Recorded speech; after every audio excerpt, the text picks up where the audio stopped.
Anxiously attached men can feel cursed in modern dating. And if you struggle with this, you know what I'm talking about. Because if you boil it down to its core, anxious attachment essentially means I need you to be okay for me to feel okay. It makes me incredibly sensitive to any small fluctuations in their behavior. If they don't text back quite as fast, they don't feel quite affectionate. It just signals all of this chaos within me to try and re-establish that connection. It makes me pursue their validation and trying to make myself feel safe by re-securing that connection to them. And this is particularly dangerous, especially for men, because it makes us come across as desperate and needy, which is really tough because they're really unattractive traits and often just turn women off. And they don't want to even engage with men like that. And it gets even worse because anxiously attached people, well, we put our sense of self and security on them. So when they pull away, when they break up with us, we feel completely devastated because they have just left us alone with, honestly, our own internal problems. And that really hurts. And for men with this, who struggle with this, that cycle just repeats and repeats and repeats until they find a way to maybe potentially break it. I should know, because this was me. And I'm going to talk you through the two core aspects that I had to work on to be able to escape that trap of just constantly being in a position of feeling brokenhearted and anxious in every relationship that I was in. Because I remember my first relationship, it was not good. Like, I remember anytime she was slow to text back, anytime that I didn't feel like she was being as kind of like affectionate towards me, I'd panic. I'd complain at her that it felt like I would run to her house at 3 a.m., which was like a 25-mile distance, just to see her, whilst it didn't feel like the same thing was coming back to me. It was really weak and needy behavior. Well, that ended up blowing up, as you may have predicted. And I realized I wasn't going to suffer through this again. I was done. So I started to work on these two core areas. And the first one was simply starting to work on my own internal world. What was happening within me that was making me act this way? And the first place for us to look, especially for those who are anxiously attached, is starting to cultivate a sense of safety and security within ourselves, rather than looking for it from another person who it is not their responsibility to give that to us. So there are a few ways that I did that. One was I started actually working on putting myself into my body through meditation. I went on like a 10-day meditation retreat. I'm not saying everyone needs to do that, but it was bloody good.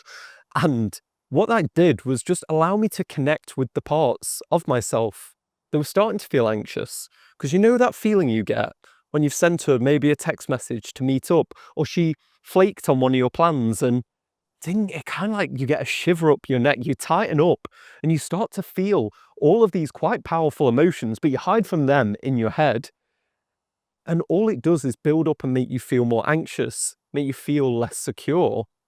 Well, the number one place we need to start our work is right here, on ground zero of where that problem is starting.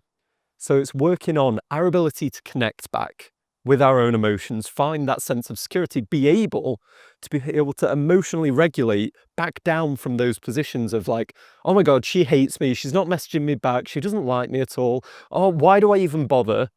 Instead, it's starting to be, okay, it's kind of time to take a breath here. She could be busy. She could be doing one of 100 things. There's meaning that she doesn't text back. And that just requires us to take a breath, have a moment, slow things down a little bit, and start to cultivate that sense that when things get a bit messy and chaotic, the resolution is not getting her to fix it. It's not, oh my God, she texted me back, now I'm safe. It's, okay, this situation kind of sucks, but I am still okay. And it takes us bringing the temperature down a little bit to be able to see that, because otherwise we just get these like runaway thought loops that really mess with us. Next is starting to identify what are our triggers that particularly do this to us. What are the times where we do feel most anxious in relationships? And then starting to work with them.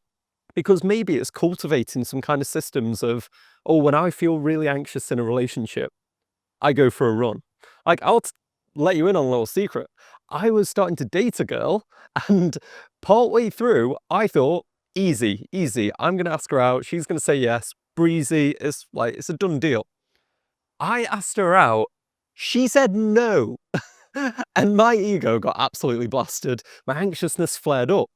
The thing is, I'd worked on some strategies to deal with that. I knew if I go for a run, I blast my music, it usually calms me down a little bit. So that's what I did. After that point, rather than just being someone that was moping around, oh, she doesn't like me, I did that. And it actually stabilized the relationship. She had some quite valid reasons for saying no, and we ended up dating anyway afterwards. So that is what it came down to. Because if I'd have been like pushing back of, oh my God, you don't like me, and all this needy behavior to get that connection reestablished, as opposed to like, oof, okay, that was not what I was expecting. And then we just carried on to see each other a little bit. That was because she wasn't turned off by my reaction. She saw I could process my own emotion, have that level of stability. Then it's starting to be able to ask for what you want based off what you know your triggers are. For me, one of the things that I've just come to the conclusion that I need in relationships is a sense of knowing when we're next going to see each other. I don't particularly mind if it's in 2 days or 6 weeks. Like, weirdly, my brain just kind of needs, okay, I'm going to see her then. And then we start working towards that. Almost like when I'm running a marathon, I just need to know how far I'm going. And then I get that sense of progression towards it. And it's chill. Like, I don't mind if I'm running 5K, 42K. But I feel like I need that. And younger me wouldn't ask for that. He was too nervous to be able to ask for what he wanted. So it's finding the ones that are actually truly important to you and being able to ask for those. And this really brings together our internal world. And that's the first place that we need to start, is not putting anything onto others. It's starting within ourselves, cultivating that security, understanding our triggers and asking for what we know we truly need.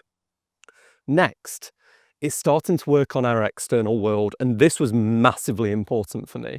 So the first line on this is starting to cultivate real, true friendships and passions.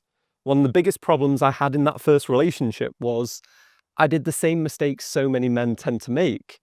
I went out and essentially over-indexed in my relationship. I thought this was the best thing ever. I've got a girlfriend, all these things. So I basically spent all my time with her.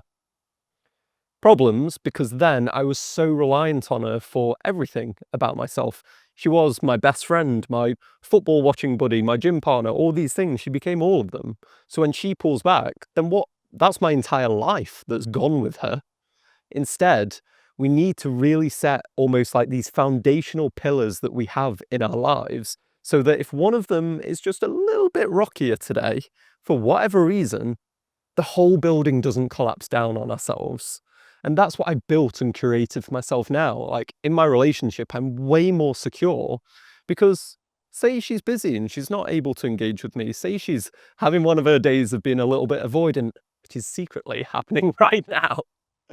Uh, in those instances, I'm not as panicked. I'm not, oh my God, what's going to happen? All these things, because I've cultivated a job that I absolutely adore. And I'm able to have friends all around me that help and support me. So it allows her to have the freedom to be able to have those times when she needs some space, needs some things to do herself, and then come back without me freaking out, calling her 16 times. So for men, one of the really important things is to maintain your male friendships, which we get pretty bad at the older we get. They're vital to our relationship.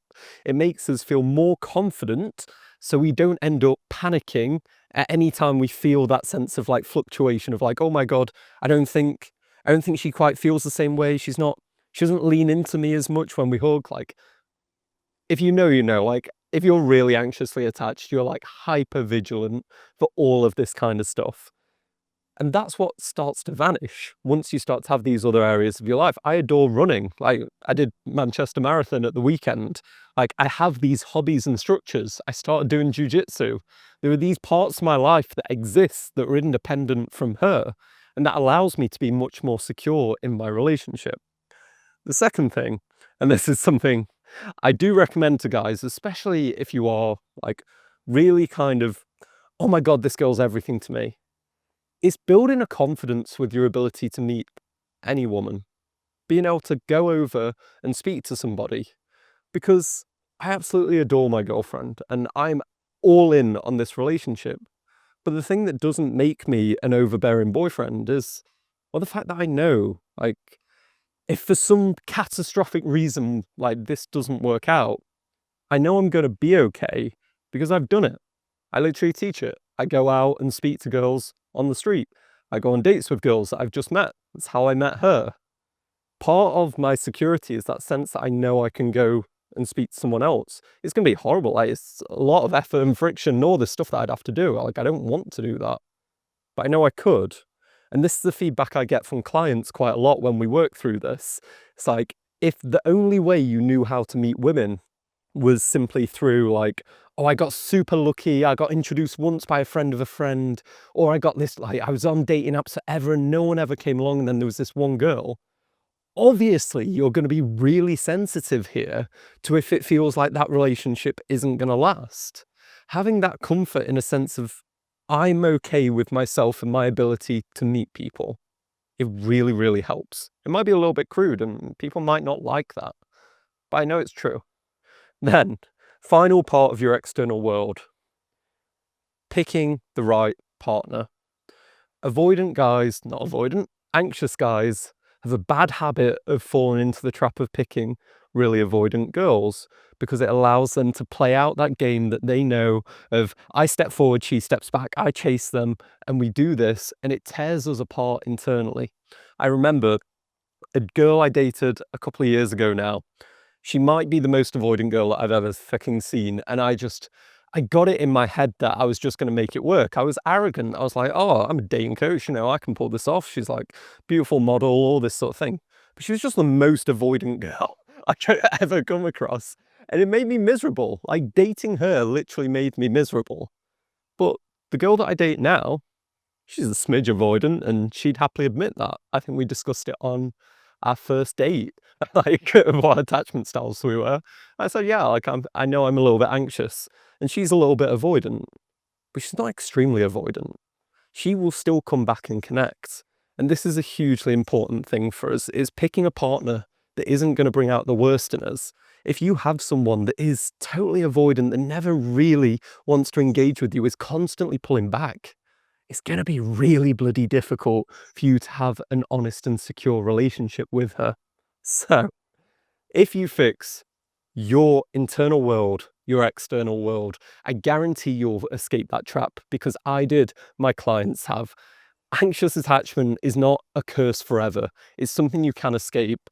And I guarantee you, if you start to build the social scene as well, that's a big point of it. And if you struggle in that realm, then check out this video where I detail 5 incredible habits that allow you to have the best social scene you've ever had.